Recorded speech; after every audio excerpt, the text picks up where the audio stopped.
Il était une fois, dans un petit village niché au creux des montagnes, une jeune fille nommée Héloïse. Elle vivait avec sa grand-mère, Marguerite, dans une modeste maison en bois, entourée de prairies verdoyantes et de forêts mystérieuses. Héloïse était une fille douce et rêveuse, qui aimait se promener dans la nature et écouter le chant des oiseaux. Un jour d'automne, alors que les feuilles commençaient à rougir et à tomber des arbres, Héloïse décida de partir en excursion dans la forêt. Sa grand-mère lui avait souvent raconté des histoires sur les esprits de la forêt et les créatures magiques qui y vivaient, et la jeune fille était avide de découvrir ces mystères par elle-même. Équipée d'un panier en osier pour ramasser des champignons et des baies, Héloïse s'enfonça dans les bois sombres. Le sol était jonché de feuilles mortes, et le vent murmurait des secrets à travers les branches des arbres. La jeune fille se sentait à la fois excitée et un peu effrayée, mais elle continua d'avancer, guidée par sa curiosité. Soudain, Héloïse entendit un bruit étrange derrière elle. Elle se retourna brusquement, mais il n'y avait rien. Son cœur battait la chamade, mais elle se persuada que ce n'était que le vent dans les arbres. Elle reprit sa marche, espérant trouver quelque chose d'extraordinaire. Alors qu'elle s'enfonçait de plus en plus profondément dans la forêt, Héloïse perçut un chant mélodieux qui l'attira irrésistiblement. Suivant la musique, elle arriva devant un étang ombragé où une créature étrange était en train de danser gracieusement sur l'eau. C'était une nymphe, avec des cheveux dorés et des yeux étincelants. Émerveillée par ce spectacle, Héloïse resta là, cachée derrière un arbre, à observer la nymphe tournoyer avec grâce et légèreté. La musique semblait venir du cœur même de la nature, et la jeune fille se sentit transportée dans un autre monde, où tout était possible. À un moment donné, la nymphe s'arrêta de danser et regarda droit dans la direction d'Héloïse. La jeune fille retint son souffle, se demandant si elle avait été repérée. Mais au lieu de fuir, la nymphe s'approcha lentement, un sourire radieux sur le visage. « Qui es-tu, jeune fille » demanda-t-elle d'une voix cristalline. « Je m'appelle Héloïse » répondit la jeune fille timidement. « Je suis simplement une voyageuse curieuse, à la recherche d'aventures et de mystères. » La nymphe sourit encore plus largement. « Bienvenue, Héloïse, dans le royaume des esprits de la forêt. Je suis Léana, la gardienne de cet étang, et je suis heureuse de te rencontrer. » Les deux jeunes filles passèrent des heures à discuter et à rire, partageant des histoires et des secrets. Léana révéla à Héloïse les merveilles cachées de la main. Après avoir quitté la maison des anciens, Solène se mit en route vers la forêt interdite. Son cœur battait la chamade, tant elle était excitée par cette aventure. Elle avait longtemps rêvé de découvrir ce qui se cachait derrière les arbres sombres de la forêt, malgré les nombreux avertissements des villageois et des autorités. Elle marchait d'un pas déterminé, les branches craquaient sous ses bottes et les oiseaux chantaient joyeusement au-dessus de sa tête. Il régnait une atmosphère mystérieuse et envoûtante autour d'elle, donnant à l'endroit un caractère presque surnaturel. Solène était fascinée par la beauté sauvage de la nature qui l'entourait, mais elle sentait aussi une pointe d'appréhension grandir en elle à mesure qu'elle s'enfonçait davantage dans la forêt. Bientôt, elle atteignit une clairière où un rayon de soleil perçait à travers les feuillages touffus. Au centre de la clairière se dressait un étrange arbre aux branches tordues, sur lequel étaient accrochés des fragments de tissu colorés. Solène s'approcha avec curiosité, se demandant quelle était la signification de cet arbre étrange. Soudain, elle entendit un bruit derrière elle et se retourna brusquement. Un jeune garçon se tenait devant elle, la regardant avec de grands yeux émerveillés. Il était vêtu de peaux d'animaux et portait une couronne de feuilles sur la tête. Solène se sentit intimidée par sa présence, mais elle fut intriguée par ce garçon sauvage qui semblait être en harmonie parfaite avec la nature qui l'entourait. Le garçon s'approcha lentement d'elle, sans dire un mot, et tendit la main vers elle. Solène crut d'abord qu'il voulait l'attaquer, mais elle réalisa rapidement qu'il voulait simplement lui montrer quelque chose. Il lui tendit un objet brillant et luisant, une pierre précieuse d'une couleur éblouissante. Solène resta bouche bée devant une telle splendeur, n'en ayant jamais vu de pareil dans tous ses voyages. Le garçon esquissa un sourire timide avant de disparaître subitement dans les buissons, laissant Solène seule avec la pierre étincelante. Elle saisit l'objet avec précaution, sentant une étrange énergie émaner de la pierre. Quel était ce mystère qui entourait cette forêt interdite et qui avait conduit le garçon sauvage jusqu'à elle? Solène se sentait plus que jamais déterminée à percer ce secret et à découvrir la vérité qui se cachait derrière ces arbres sombres. Elle décida de poursuivre son exploration de la forêt malgré l'heure avancée et le danger qui pouvait se cacher à chaque tournant. Elle avait en elle une soif d'aventure et de découverte qui la poussait toujours plus loin, au-delà des limites fixées par les autres. Solène savait que la réponse à ces questions se trouvait quelque part dans ces bois mystérieux, et elle était prête à tout pour la trouver. Alors que la nuit tombait sur la petite ville de Montverdun, les habitants se pressaient autour de la place principale où un feu de joie avait été allumé. Les visages étaient emplis de curiosité et d'excitation, car c'était le soir de la grande fête des récoltes. Les rires résonnaient et les odeurs de plats traditionnels chatouillaient les narines des convives. Au milieu de la foule, Marie se fraya un chemin en tenant fermement la main de son frère Paul. Elle était resplendissante dans sa robe colorée brodée de motifs floraux et ses cheveux bruns étaient tressés avec des rubans rouges. Ses yeux pétillaient d'enthousiasme alors qu'elle cherchait des visages familiers parmi la foule. Soudain, un cri retentit et tous les regards se tournèrent vers la grande estrade dressée à l'autre bout de la place. Le maire de Montverdun se tenait là, un large sourire aux lèvres, prêt à prononcer son discours traditionnel pour marquer le début de la fête des récoltes. Les villageois se rassemblèrent devant lui, impatients d'entendre ses paroles.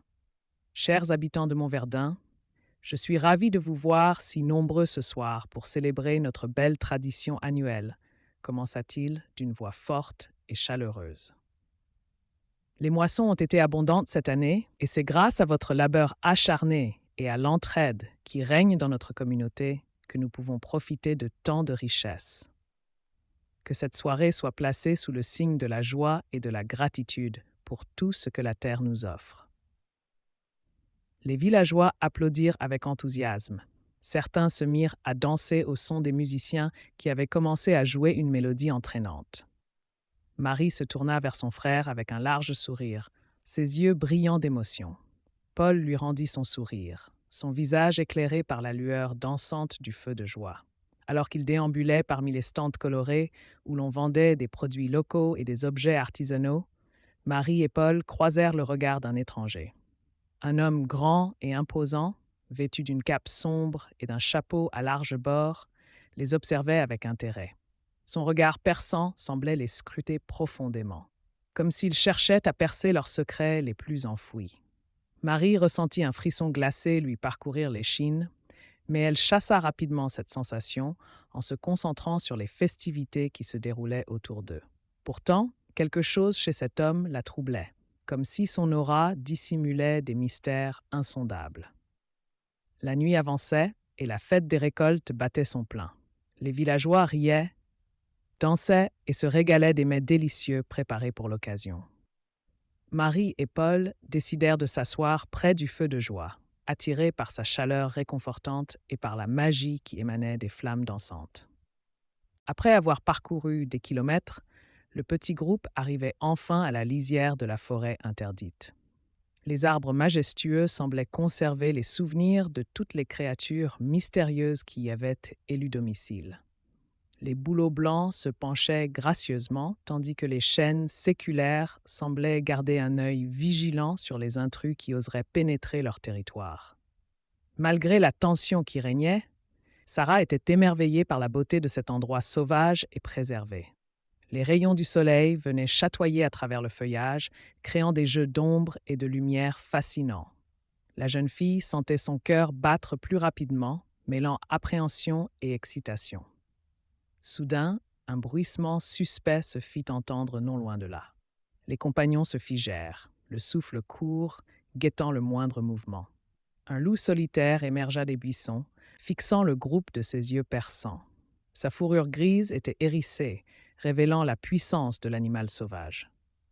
Sarah sentit une bouffée de peur la saisir, mais elle se força à rester calme, se souvenant des paroles du vieil ermite. une présence paisible apaiserait même la plus farouche des créatures. Elle s'avança lentement vers le loup, essayant de transmettre à travers son regard toute la bienveillance qu'elle pouvait ressentir envers cette magnifique bête. Peu à peu, l'animal sembla se détendre, abaissant la tête et se laissant approcher par Sarah. Elle put alors caresser sa fourrure rugueuse, sentant la chaleur de son corps sous sa main. Les autres membres du groupe observaient la scène, ébahis par la transformation opérée devant leurs yeux. Le loup se mit à grogner doucement, comme pour remercier la jeune fille de son geste de confiance. Puis, il tourna les talons et disparut dans les bois, laissant derrière lui une atmosphère chargée de magie et de merveilleux. Les compagnons se regardèrent, encore sous le choc de ce qu'ils venaient de vivre. « C'était incroyable !» s'exclama Thomas, les yeux brillants d'émotion. Sarah hocha la tête, le cœur empli d'une gratitude immense envers cet instant de pure harmonie avec la nature. Elle savait désormais que le chemin qu'ils suivaient était le bon, que chaque épreuve sur leur route leur apporterait des enseignements précieux. Le soleil amorçait sa descente à l'horizon, enveloppant la forêt d'une lumière dorée. Le groupe reprit sa marche, marqué par cette rencontre magique qui leur serait à jamais inoubliable. Ils savaient qu'ils devaient poursuivre leur quête, car l'énigme de l'étoile mystérieuse n'était pas encore résolue. Et c'est avec une détermination renforcée qu'ils avancèrent vers l'inconnu, prêts à affronter tous les défis qui se dresseraient sur leur chemin. Roxane contempla l'immensité de l'océan qui s'étendait à perte de vue devant elle. Le soleil se couchait lentement, peignant le ciel de teintes orangées et roses. Assise sur le sable encore chaud, elle ferma les yeux un instant pour profiter de ce moment de calme et de paix. Depuis qu'elle avait quitté la ville pour s'installer dans cette petite maison au bord de la mer, elle se sentait enfin vivante. Les jours s'écoulaient doucement, rythmés par les marées et les marées. Roxane passait ses journées à explorer les environs, à observer la faune et la flore marine, à s'immerger dans la nature sauvage qui l'entourait. Elle avait l'impression de retrouver une part d'elle-même qu'elle avait longtemps négligée, une part enfouie sous les responsabilités et les contraintes de la vie citadine. Mais malgré tout, le bien-être qu'elle ressentait ici, une ombre planait toujours sur son cœur. Elle n'avait pas oublié les derniers mots de sa mère, les mystérieuses révélations qui semblaient l'impliquer elle-même.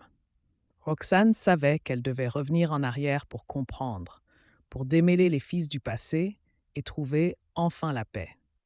C'est alors qu'elle prit une décision. Elle enfila ses chaussures de randonnée, prit son sac à dos et se mit en route vers la ville qu'elle avait quittée des mois plus tôt. Le chemin était long, mais elle était déterminée. Les souvenirs du chemin qu'elle avait emprunté une éternité plus tôt lui revenaient en mémoire, la guidant comme des phares dans la nuit. Enfin, elle arriva devant la maison familiale, cette demeure bourgeoise qui avait vu naître et grandir plusieurs générations de sa famille. Elle franchit le portail d'un pas hésitant, réalisant que c'était la première fois qu'elle mettait les pieds ici depuis la mort de sa mère. Le jardin était envahi par les mauvaises herbes, les volets étaient clos, comme si la maison était figée dans le temps. Elle prit une profonde inspiration et poussa la porte d'entrée.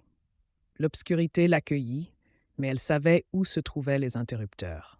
La lumière éclaira le salon et Roxane eut l'impression de faire un voyage dans le temps. Les meubles poussiéreux, les photos au visage familier, les souvenirs qui semblaient emplir chaque recoin de la pièce. Elle avança lentement, la gorge nouée, jusqu'à la bibliothèque où sa mère aimait passer des heures à lire. Un livre attira son regard, un vieux grimoire au cuir usé et défraîchi. Roxane l'ouvrit et ce qu'elle découvrit à l'intérieur la glaça jusqu'au plus profond de son être. Des pages remplies d'écritures, des formules ésotériques, des symboles étranges qui semblaient danser sous ses yeux. Elle réalisa soudain que sa mère avait été bien plus qu'une simple bibliothécaire, qu'elle avait caché un savoir ancestral, un pouvoir qu'elle avait transmis à sa fille. Après avoir quitté le village, Emma et Alex se dirigèrent vers la forêt qui s'étendait au-delà des collines. La nuit était tombée et seule la lueur des étoiles éclairait leur chemin. Ils avançaient prudemment, conscients des dangers qui pouvaient se cacher dans l'obscurité de la forêt. Alors qu'ils avançaient, ils furent soudainement attaqués par une meute de loups affamés. Les bêtes surgirent des fourrés, grognant et montrant les crocs. Emma et Alex se mirent à courir pour échapper à leurs assaillants, mais les loups étaient rapides et déterminés. Les deux amis se retrouvèrent bientôt encerclés, sans issue possible. C'est alors qu'Emma se rappela le sifflet magique que sa grand-mère lui avait confié avant de mourir. D'un geste précipité, elle le saisit et souffla de toutes ses forces. Aussitôt, un son strident et puissant retentit à travers la forêt, faisant reculer les loups qui poussaient des hurlements de douleur. La magie du sifflet repoussait les bêtes sauvages et les maintenait à distance. Profitant de cette diversion, Emma et Alex se dépêchèrent de trouver un abri sûr. Ils trouvèrent finalement une grotte dissimulée derrière des buissons touffus. Ils s'y engouffrèrent, essoufflés mais soulagés d'avoir échappé au danger. La grotte était sombre et humide, mais au moins ils étaient en sécurité pour l'instant. Assis contre les parois de la caverne, Emma regarda Alex avec reconnaissance. Sans son aide, elle n'aurait pas pu survivre à l'attaque des loups. Ils échangèrent un sourire complice, comprenant qu'ils pouvaient compter l'un sur l'autre dans les moments difficiles. Après s'être reposés un moment, ils décidèrent de reprendre leur route à l'aube. Ils savaient que le danger les guettait à chaque tournant, mais ils étaient déterminés à retrouver la source du mal qui menaçait le royaume. Ils savaient que la tâche serait ardue et périlleuse, mais ils étaient prêts à affronter tous les obstacles pour sauver leur pays. Le lendemain matin, à peine le soleil levé, Emma et Alex sortirent de la grotte et reprirent leur route. Ils marchèrent toute la journée, parcourant des sentiers escarpés et des rivières tumultueuses. Ils devaient faire preuve de courage et de détermination pour avancer malgré la fatigue et les obstacles. En fin de journée, ils arrivèrent en vue d'une mystérieuse tour au sommet d'une colline. C'était le repère du sorcier maléfique dont parlait la légende. Les deux amis échangèrent un regard déterminé avant de gravir la colline, prêts à affronter leur destin et à mettre fin aux agissements du sorcier une fois pour toutes. Alors que la nuit enveloppait les deux amis d'un voile sombre, le silence pesant de la forêt ne faisait qu'accentuer leur sentiment de vulnérabilité. Les bruits étranges et indistincts qui résonnaient autour d'eux semblaient prendre une dimension nouvelle dans l'obscurité, et leurs pas se faisaient de plus en plus hésitants. Pourtant, ils devaient continuer à avancer, car la lueur de la pleine lune semblait leur indiquer une direction à suivre. Alors que Guillaume scrutait l'obscurité avec inquiétude, Antoine posa une main rassurante sur son épaule. « Ne t'en fais pas, mon ami, nous restons ensemble et nous trouverons une issue à cette situation. » Sa voix était empreinte de détermination, mais Guillaume sentait néanmoins une pointe de fatigue dans ses paroles. Ils avaient marché pendant des heures, sans repère, sans indication sur la route à suivre.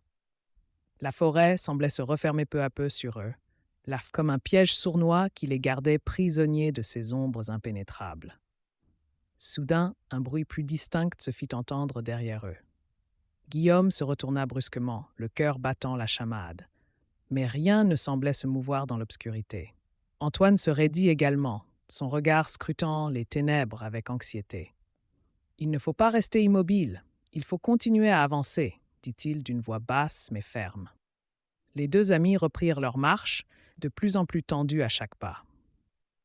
La tension était palpable entre eux, une tension chargée d'inquiétude et d'incertitude. Ils se demandaient si le chemin qu'ils avaient choisi était le bon, s'ils allaient trouver une issue à leur périple nocturne. Mais en dépit de leurs doutes, ils s'accrochaient à l'espoir fragile que la lueur de la lune les guiderait vers la liberté. Après une éternité qui leur parut interminable, ils finirent par apercevoir une clairière au loin. Un frisson parcourut l'échine de Guillaume, qui pressa le pas, un mélange de soulagement et d'appréhension l'envahissant. Antoine le suivait de près, ses sens en alerte maximale, prêts à réagir au moindre danger. Lorsqu'ils atteignirent enfin la clairière, un spectacle inattendu s'offrit à leurs yeux éberlués. Des créatures étranges aux formes humanoïdes dansaient autour d'un feu de camp, leurs visages peints de couleurs vives et leurs corps ornés de motifs complexes. Les deux amis restèrent figés, incapables de comprendre ce qu'ils voyaient. Étaient-ils tombés sur un culte païen, sur une cérémonie sacrée oubliée du monde moderne, une figure plus imposante que les autres s'avança lentement vers eux, les observant de ses yeux perçants. Son visage était marqué par des cicatrices profondes, témoin muet d'une vie passée tumultueuse. « Bienvenue, étranger, dit-il d'une voix profonde et grave. Vous êtes arrivé au moment propice, celui où, assis au bord du lac, Antoine se remémorait chaque moment passé avec Juliette. Il se laissait emporter par ses souvenirs, comme si le temps s'était arrêté.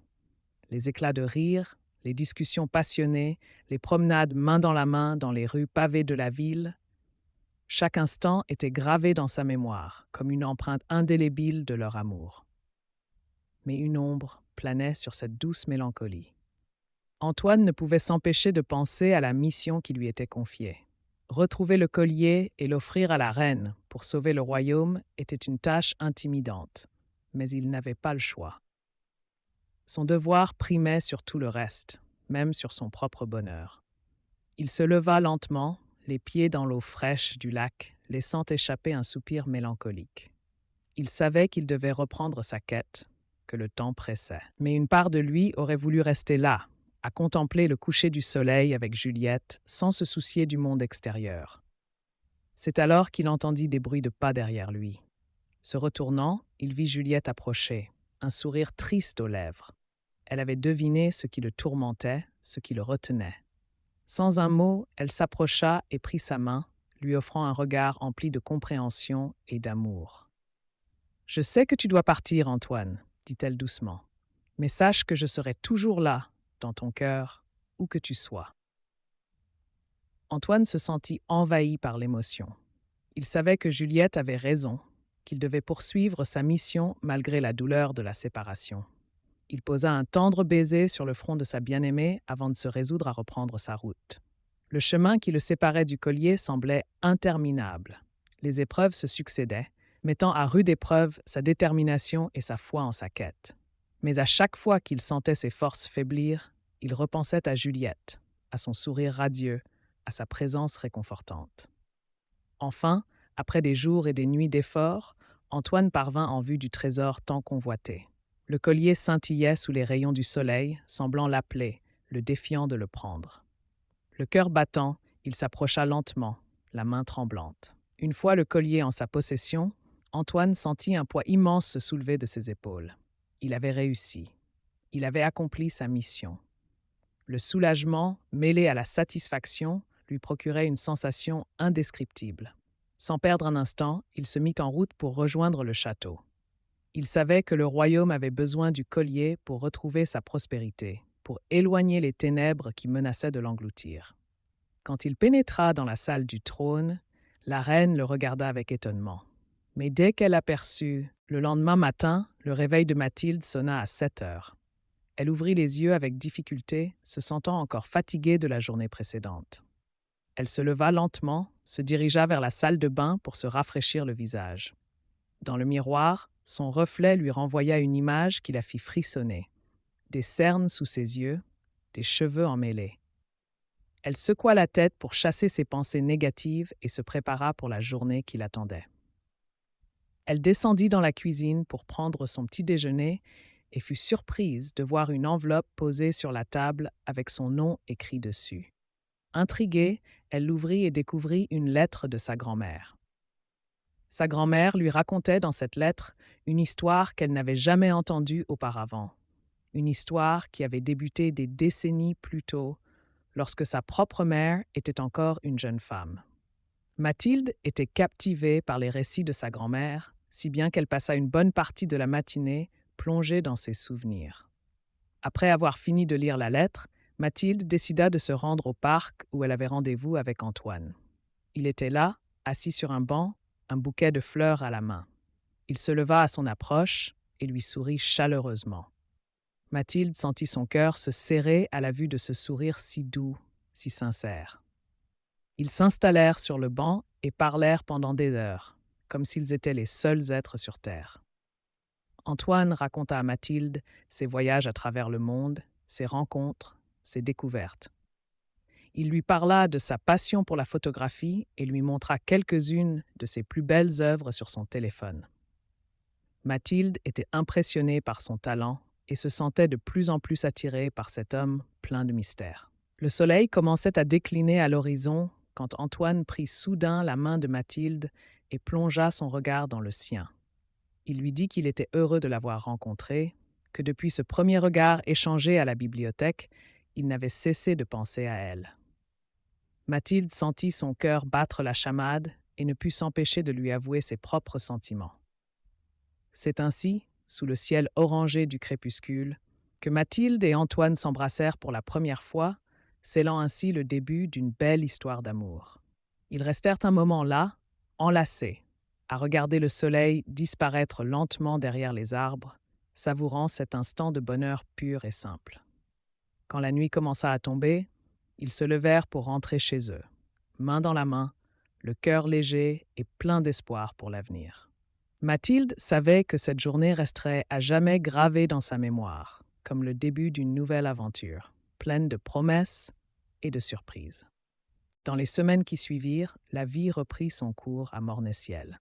Les habitants semblaient plus soudés que jamais après les épreuves traversées. Un nouvel élan de solidarité et d'entraide animait le village. Les rues étaient à nouveau animées et les commerces retrouvaient peu à peu leur clientèle. La fête de la moisson approchait à grands pas, et cette année, plus que jamais, elle serait l'occasion de célébrer la vie et le renouveau. Léna avait repris son travail à l'auberge, où les clients affluaient de plus en plus nombreux pour goûter aux délicieux plats préparés par la jeune femme. Son sourire radieux et sa gentillesse attiraient les clients qui ne tarissaient pas d'éloges sur sa cuisine. Léna se sentait comblée, entourée de sa famille et de ses amis, et elle savait qu'elle avait enfin trouvé sa place à Morne-Ciel. De son côté, Théo s'était lancé dans la rénovation de la vieille bibliothèque du village. Avec l'aide des habitants, il avait redonné une seconde jeunesse à cet endroit chargé d'histoire. Il avait désormais un lieu où exercer sa passion pour les livres et la connaissance. Les villageois venaient nombreux pour emprunter des ouvrages et écouter les histoires que Théo avait à leur raconter. Quant à Lucie, elle continuait de s'occuper des jardins de Morne-Ciel avec autant de dévouement. Les fleurs qu'elle cultivait semblaient plus belles que jamais, comme si elles avaient puisé leur force dans les épreuves surmontées par le village.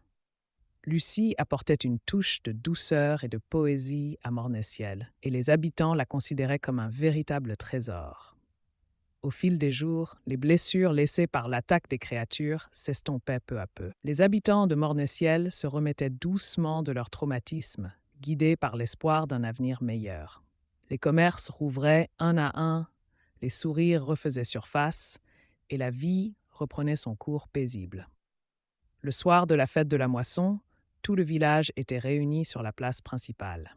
Les rires et les chants résonnaient dans l'air frais de la nuit, tandis que les feux d'artifice illuminaient le ciel étoilé. Les habitants de Morne-Ciel célébraient la fin d'une période sombre et le début d'une nouvelle ère, marquée par la solidarité et l'espoir. Alors que Léna, Théo et Lucie se tenaient côte à côte, admirant le spectacle, un sentiment de gratitude les envahit. Ils savaient qu'ils auraient eu du mal à surmonter les épreuves sans l'aide et le soutien des uns et des autres. Morne-Ciel était désormais plus qu'un simple village. C'était leur foyer, un endroit où ils avaient trouvé l'amour, l'amitié et le bonheur. Et tandis que les derniers feux d'artifice explosaient dans le ciel, illuminant les visages émerveillés des habitants, Léna, tac,